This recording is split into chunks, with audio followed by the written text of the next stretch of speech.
cenário começou a se distorcer, tornando-se ilusório e começando a desaparecer.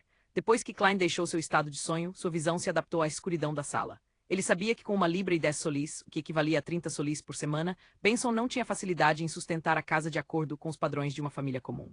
Klein pensava que a maioria dos trabalhadores ganhava 20 solis por semana. Certa vez, ele ouvira Melissa comentar que a rua inferior da Rua Cruz de Ferro tinha 5, 7 ou até 10 famílias espremidas no mesmo cômodo. Ele também soube por Benson que, como resultado da situação no continente sul, a economia do reino estava em recessão nos últimos meses.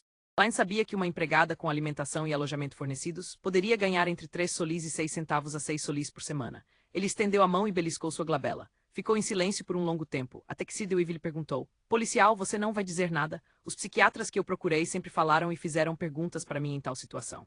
No entanto, devo dizer que me sinto em paz. Eu quase adormeci. Ainda não ouvi nenhum gemido ou choro." "Como você fez isso?" Klein recostou-se na cadeira de balanço. Em vez de responder, ele perguntou com um tom gentil: "Senhor, você sabe sobre envenenamento por chumbo? Você conhece os perigos do chumbo?" Deweyville ficou em silêncio por alguns segundos. "Eu não sabia disso no passado, mas agora sei. Você está me dizendo que minha doença psicológica decorre da minha culpa em relação às trabalhadoras das fábricas de chumbo e de porcelana." Sem esperar que Klein respondesse, ele continuou como sempre, em sua posição de poder durante uma negociação. "Sim, me senti culpado por isso no passado, mas as compensei. Nas minhas fábricas de chumbo e porcelana, as trabalhadoras não ganham menos que os outros trabalhadores da mesma indústria. Em Baclund, os trabalhadores de chumbo e porcelana não recebem mais do que 8 solis por semana, mas eu pago 10 às vezes até mais. E muitas pessoas me criticam por quebrar padrões, pois dificulta o recrutamento de trabalhadores. Se não fosse a lei dos grãos que levou muitos fazendeiros à falência, mandando-os para as cidades, teriam que aumentar seus salários assim como eu. Além disso, também informei o supervisor das fábricas para garantir que aquelas com dores de cabeça repetidas e visão embaçada deixem as áreas onde estão expostas ao chumbo. Se a doença delas for mesmo grave, podem até pedir ajuda na minha fundação de caridade. Acho que já fiz o suficiente." Klein falou sem uma onda de emoção em sua voz: "Senhor, às vezes você não pode imaginar o quão importante é um salário para uma pessoa pobre. Simplesmente perder o trabalho por 1 ou 2 semanas pode resultar em uma perda irreversível para a família, uma perda que causará uma dor tremenda." Ele fez uma pausa antes de dizer: "Estou curioso, porque uma pessoa gentil como você não instalaria equipamentos que protegem contra envenenamento por chumbo e por poeira em suas fábricas." Deweyville olhou para o teto e riu com tristeza. "Isso tornaria meus custos muito altos para eu arcar. Eu não poderia mais competir com outras empresas de chumbo e porcelana. Não presto mais muita atenção aos meus lucros nessas áreas do meu negócio. Na verdade, estou até disposto a desembolsar algum dinheiro. Mas qual é o sentido de manter o negócio se eu continuar fazendo isso? Isso só pode ajudar um certo número de trabalhadores e não se tornará um padrão na indústria ou causará mudanças em outras fábricas. E isso resultaria apenas em eu desembolsar dinheiro para sustentar os trabalhadores. Ouvi dizer que algumas fábricas até contratam escravos secretamente para minimizar os custos."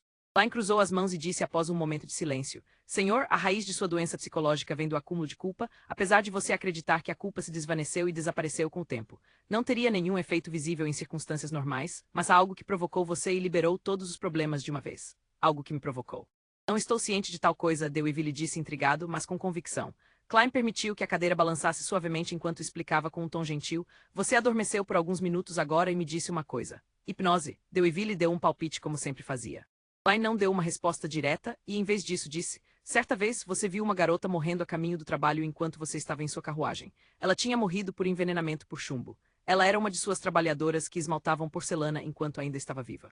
Deweyville esfregou as têmporas, sem palavras antes de dizer um tanto duvidoso: "Acho que isso aconteceu uma vez, mas não consigo me lembrar claramente." Sua insônia prolongada o deixou em um estado mental ruim.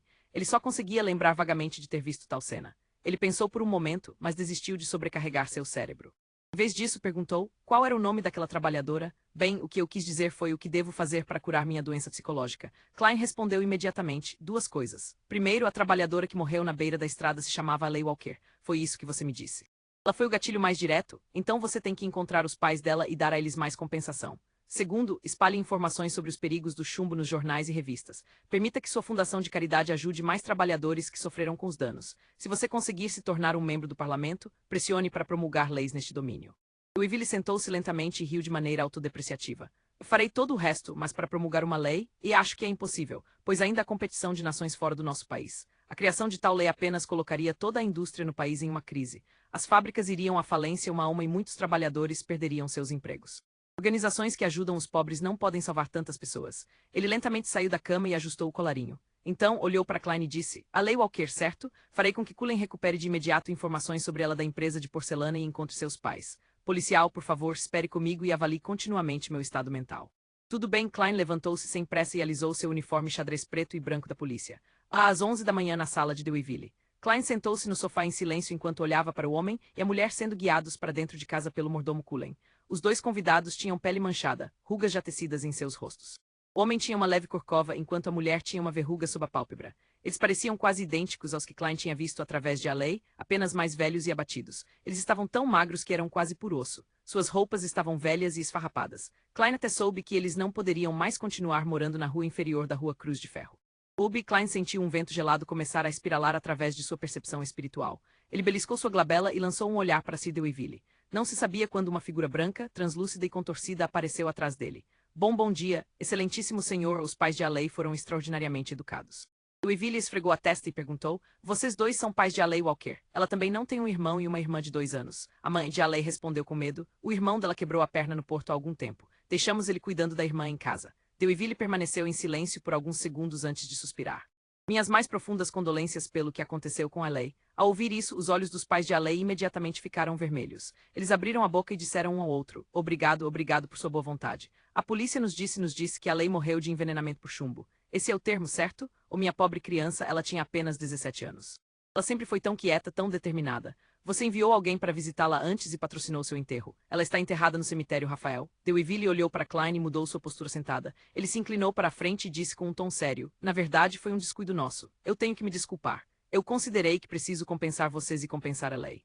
O salário semanal dela era de 10 solis, não era? Um ano seria 520 solis ou 26 libras. Vamos supor que ela poderia ter trabalhado por mais 10 anos. Cullen dê 300 libras aos pais de Alley. 300 libras? Os pais de Alley ficaram perplexos. Eles nunca tiveram mais do que 1 libra de poupança, mesmo em seus momentos mais ricos.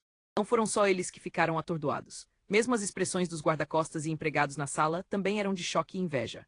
Até mesmo o sargento Gatt não pôde deixar de respirar fundo, seu salário semanal era de apenas 2 libras, e entre seus subordinados, apenas um policial com insígnia ganhava 1 libra por semana. Em meio ao silêncio, mordomo Cullen saiu do escritório e segurou um saco volumoso.